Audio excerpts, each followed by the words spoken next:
नमस्कार बच्चों, आइए बच्चों आज हम इस वीडियो के माध्यम से लर्निंग आउटकम आधारित लर्निंग ऐप सामग्री ब्रिज कोर्स अंतर्गत देखिए यहाँ दिया है अवधारणा का परिचय। विलय, अविलय, पारदर्शी, पारभासी एवं अपारदर्शी वस्तुएं हैं। देखिए तो हम इसके बारे में पहले हम संक्षिप्त परिचय जान लेते हैं, इसके बाद हम जो दी गई वर्कशीट हैं इन्हें हम पूर्ण करेंगे। देखिए बच्चों, अभी तक आपने अगर इस चैनल को सब्सक्राइब नहीं किया है तो आप इस चैनल को सब्सक्राइब कर लें, बेल आइकन को प्रेस कर लें ताकि इसी प्रकार के आगे के सभी वीडियो आप तक पहुंचते रहेंगे। तो आइए देखते हैं अवधारणा का संक्षिप्त परिचय। देखिए, हमारे चारों ओर की वस्तुएं अनेक प्रकार के पदार्थों से बनी हैं। विभिन्न प्रकार के पदार्थों के गुण भिन्न भिन्न होते हैं। देखिए यहाँ दिया है, जल की विलेयता के आधार पर पदार्थों को दो प्रकार में वर्गीकृत किया गया है। पहला है देखिए विलय और अविलय। तो देखिए विलय क्या है, कुछ पदार्थ जल में घुलने पर पूर्णतः विलीन या लुप्त हो जाते हैं, उन पदार्थों को जल में विलय कहा जाता है, जल का विलय कहा जाता है। उदाहरण के लिए चीनी, सिरका, नींबू का रस जल में विलय हैं। इसी प्रकार से दिया है अविलय क्या है, कुछ पदार्थ जल के साथ मिश्रित नहीं होते एवं काफ़ी समय तक गिलास में विलोडित करने पर या घोलने पर भी जल में लुप्त नहीं होते, उन पदार्थों को जल में अविलय कहा जाता है। ठीक है बच्चों, तो इस प्रकार से अविलय की परिभाषा देख लेंगे। अब है इसका उदाहरण, जैसे केरोसिन, बालू, सरसों का तेल जल में अविलय हैं। ठीक है, इसी प्रकार से दिया है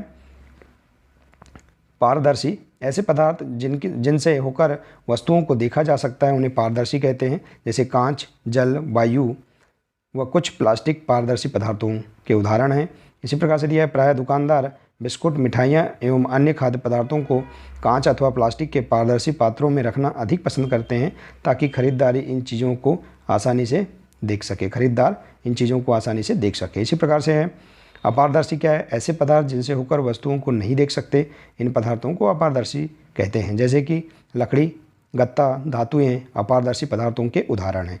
इसी प्रकार से देखिए बच्चों, पारभासी, ऐसे पदार्थ जिनसे होकर वस्तुओं को देख तो सकते हैं परंतु बहुत स्पष्ट नहीं देखा जा सकता, उन्हें पारभासी कहते हैं, जैसे तेल लगा कागज। तो इस प्रकार से देखिए आप यहाँ पर विलय, अविलय, पारदर्शी, अपारदर्शी एवं पारभासी के बारे में जान सकते हैं और उनके उदाहरण भी आप जान सकते हैं। ठीक है बच्चों, देखिए बच्चों, आप इसमें और अधिक विस्तार से समझने के लिए विज्ञान कक्षा 6 के अध्याय 4 को आप देख सकते हैं। तो आइए बच्चों, इसी के अंतर्गत हम देखते हैं अभ्यास वर्कशीट। इन प्रश्नों के आंसर हम किस प्रकार से हल कर सकते हैं। देखिए प्रश्न पहला है, जल में विलेयता के आधार पर पदार्थों को कितने प्रकार में वर्गीकृत किया गया है। तो देखिए हमने अभी यहाँ देखा था कि पदार्थों को जल की विलेयता के आधार पर पदार्थों को दो प्रकार में वर्गीकृत किया गया है। तो इस प्रकार से आप यहाँ से आंसर लिख सकते हैं। ठीक है बच्चों, देखिए जल की विलेयता के आधार पर पदार्थों को दो प्रकारों में वर्गीकृत किया गया है, पहला विलय और दूसरा अविलय। इसी प्रकार से बच्चों दूसरा प्रश्न, प्रायः दुकानदार बिस्कुट, टॉफ़ी इत्यादि वस्तुओं को किस प्रकार के पात्रों में रखना पसंद करते हैं। तो देखिए प्रायः दुकानदार बिस्कुट, टॉफ़ी आदि को कांच के पात्रों में रखना पसंद करते हैं, कांच या प्लास्टिक के पात्रों में, ताकि खरीदार उनको देखकर खरीदने आए। तो इस प्रकार से आप इसे लिख सकते हैं। इसी प्रकार से देखिए दिया है, जल में विलय पदार्थों के नाम क्या हैं। तो देखिए पारदर्शी क्या है, सिरका, चीनी, और इसी प्रकार से जल में विलय अपारदर्शी बिस्कुट और मिट्टी। देखिए मिट्टी भी जल में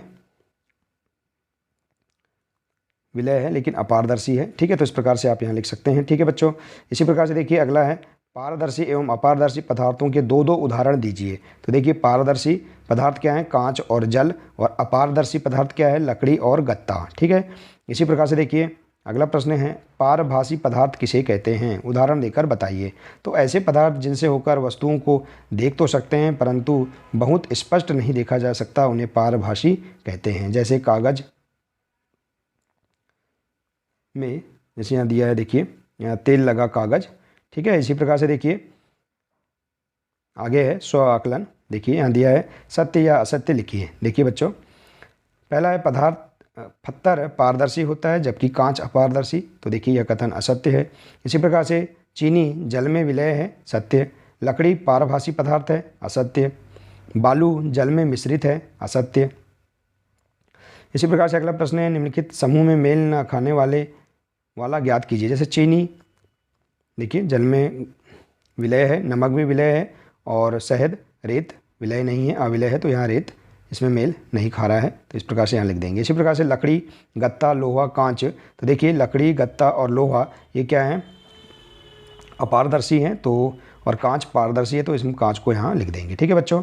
इसी प्रकार से देखिए अगला प्रश्न है, तेल लगे चिकने कागज़ को पारभासी क्यों कहते हैं? क्योंकि देखिए इसका आंसर है, क्योंकि तेल लगे कागज़ से वस्तुओं को देख तो सकते हैं परंतु बहुत स्पष्ट नहीं देखा जा सकता, इसलिए इसे पारभासी कहते हैं। ठीक है। इसी प्रकार से देखिए अगला, आपकी हथेली पारदर्शी है या अपारदर्शी? देखिए हथेली से आप वस्तु को आर पार नहीं देख सकते हैं, तो यह हमारी हथेली अपारदर्शी है, तो इस प्रकार से आप लिख सकते हैं।